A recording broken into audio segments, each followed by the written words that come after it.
We want to begin this morning with the ongoing labor dispute between Ontario's education workers and the province. CUPE gave a 5-day strike notice Wednesday after talks with the government broke off once again. Workers are set to walk off the job on Monday if a deal is not reached. Joining me now for more is Ontario Education Minister Stephen Lecce. Welcome, Minister. Good morning. Good morning to you. So, Minister, both sides here have come out saying that they remain at the table. So can you explain to us where things may have broken down, where negotiations currently stand between the union and the government? For sure. The government has been motivated to keep kids in school. I think that's what's guiding our policy, given that these kids have been through such exceptional challenges over the past few years. It started with strikes by the education sector, unions, and then, of course, a global pandemic. And I think the learning loss, the mental and physical health, and the regression in social development is really critical. And we cannot trivialize the impacts of further strikes on kids. It's why I think a lot of us are perplexed to be in this position today.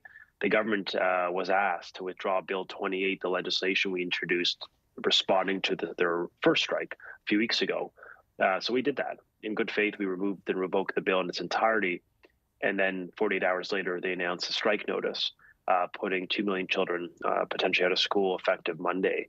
And I think that is rather questionable and concerning, especially recognizing that we as well were asked to increase supports for the lowest paid workers. And I can confirm that we've added $335 million more dollars just from last week to the current week of additional salary increases for CUPE workers alone. We were asked to go to a flat wage, not a differentiated wage for the lower or the higher income workers. So we did that. We went to a flat raise. We were asked to maintain the best pensions and benefits and sick leave, and for no concessions. We did that too, and it didn't get us a deal. And I think a lot of us are a bit frustrated by the moving goalpost of CUPE, right? Like we have materially improved the offer. We've removed the bill, and now they have a role to play to stay at the table and not walk out on kids. So I think a lot of us are rather disappointed that children will be the casualty again of the union, who's on a path to a strike in the pursuit of much higher pay, even though they've got a materially better deal before them of $300+ million just for their members. So I really hope that they'll accept the proposal before them so that we can move forward and let these kids get back to class with some stability that they deserve. So, Minister, the union and the government have appeared to find some kind of common ground on wages. But the union is saying that, you're mentioning making sure that kids can succeed, giving them the supports that they need. The union is saying that an increase in wages doesn't really matter, essentially, if there isn't any movement on job security, and investing in more supports for students in schools, in classrooms, like early childhood educators, educational support workers for kids with special needs. Where does the government stand on those particular issues? Well, it's interesting because we never heard about services for students until yesterday. It was all about salary. In fact, we were at the table with the negotiator and our mediator, rather, 2 days ago. The fault line was salary, right? Remember where we started. 2 weeks ago, the union decided to announce a strike vote on a Sunday because they weren't getting an 11.7% increase each and every year, 33% in salary, nearly 50% in compensation. That's what started this all. The government then, after responding to the strike, introduced legislation and urged the union to work with the government so that we didn't have to pass the legislation. They proceeded on the strike. And then we said, okay, look, we'll withdraw Bill 28. We'll increase our offering. We'll support the lowest paid workers even more by $330 million more dollars. And we'll protect your staff. And to your question, we'll hire more workers.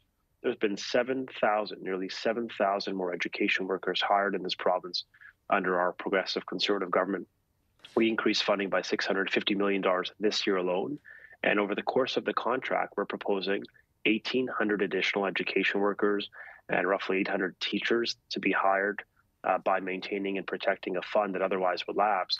That's going to enable us to have more people to support our kids. But with respect, Minister, the union, CUPE, has come back saying that that number, 1,800 more workers, more staff, that number is not actually enough to cover the need in schools right now, that there are classrooms where there's only a teacher, there's not, an early childhood education support worker or somebody who is in that field to add that additional support that kids in kindergarten classes, for example, might need. So there seems to be a shortfall there. Is government willing to add more to that number? So the short answer is we're going to hire 1,800 additional workers after hiring 7,000 more in the province. Like there's 7,000 more education workers hired in this province under our government, and we're going to hire several thousand more. That's the answer. We're going to increase funding by another $650 million for the current school year, $3 billion more than where we started under the former Liberals. So that answers that question. We're going to continue to increase staffing. What the question we haven't heard an answer from is what's changed, right? Like for the entire 90 days, we've been talking salaries. All of a sudden, we're now talking about something else because the goalpost has moved. The greatest impediment to a deal today is CUPE themselves. They just can't take yes for an answer. So I urge the union to accept the proposal that increases their wages. It's always been about pay. It always is, frankly. It's the one thing that unites Premier Bob Rae and Kathleen Wynne and Mike Harris and Doug Ford. It's the fact that unions have striked over the last 30 to 40 years on the basis of demanding more pay and benefits and entitlements. And we know we offer our staff a good deal. It's the best in Canada. We pay them the highest. They make the most in our schools, doing the exact same job in any sector of the economy in this province. But we know there's more we can do, which is why we've stepped up in a big way with $330 million more staffing, and a commitment to maintain those pensions and benefits I know many people watching probably don't have themselves. So we're going to stay focused on a deal. I hope the union will work with us and the mediator to get a deal that keeps these kids in school where they belong. So, Minister, just finally here, I did want to ask, the union has served its strike notice. Workers could be off the job as of Monday. If both sides are not able to come to a deal, will the government invoke the notwithstanding clause to ban strikes again? We've been clear we're not going to be introducing a bill like 28. We're going to stay at the table and negotiate in good faith. And I think the union will have to explain why they believe it is prudent to walk out on children again after committing to stay at the table when the government committed to withdraw Bill 28, right? Like that was the mutual commitment we made to each other. And yet here they are striking again, part of a never-ending demand on government for more pay when we pay them better than all provinces in the country. We pay them better than any sector of the economy in this province, right? $27 an average hourly pay.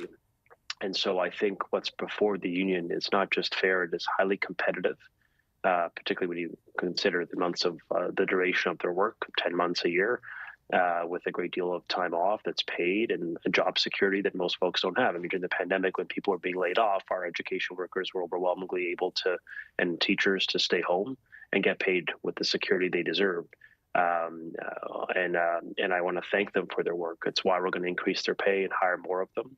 I just think a lot of our discussions is about salary, and it frankly should be about kids who should be in school on Monday. And I know that these impacts are real on parents, on the economy, on children's mental health. And that's why I think we've got to put them first today. We've got to come around, come together for the interests of children who I think have been through a lot in this province. Okay, Ontario Education Minister Stephen Lecce, that is all the time we have. Thank you for yours today. Thank you.